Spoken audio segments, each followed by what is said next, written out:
what's going on, church family? It's Sean Shetler here for another video, and I'm here to share a message with you about an awesome piece of scripture, which is in the book of James, chapter 2, verses 15 through 17.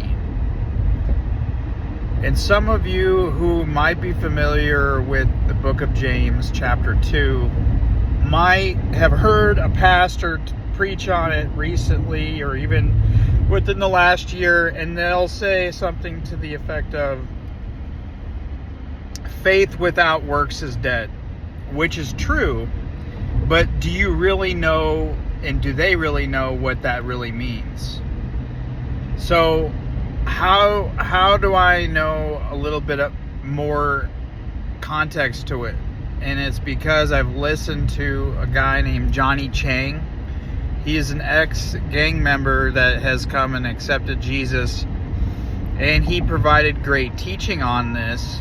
And so I wanted to pass Johnny Chang's teaching on to you as well. The passage of scripture isn't talking about helping the poor. It's not because I have salvation, I'm going to go and do good deeds. Although you should. That's not what James is talking about in that passage.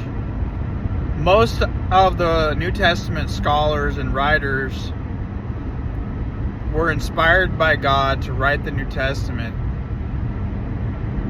Most of them are referring to the Old Testament scriptures.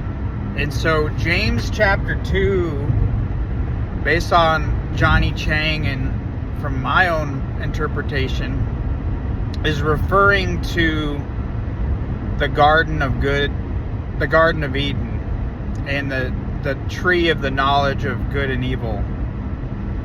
Because when Adam and Eve ate of the apple, they knew that they were naked. That's the words that are actually being used in James chapter 2. And so it doesn't do any good to help somebody if they don't have salvation, if they don't have the gospel, if they don't have the good news. Think of it like this.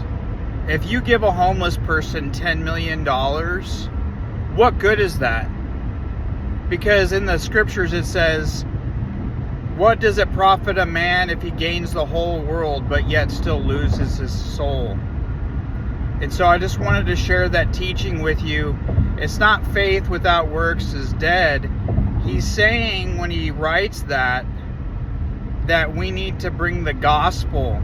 That's really what is going to save somebody at the end of the day, not feeding the poor.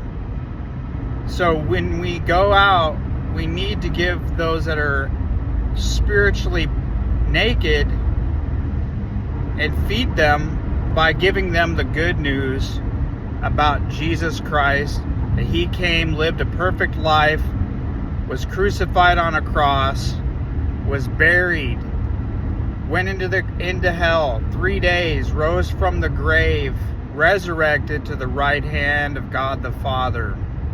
That is the gospel. Jesus Christ died for your sin and my sin, and that's the point of the passage. The point of the passage is to bring an eternal mindset to the spiritually poor.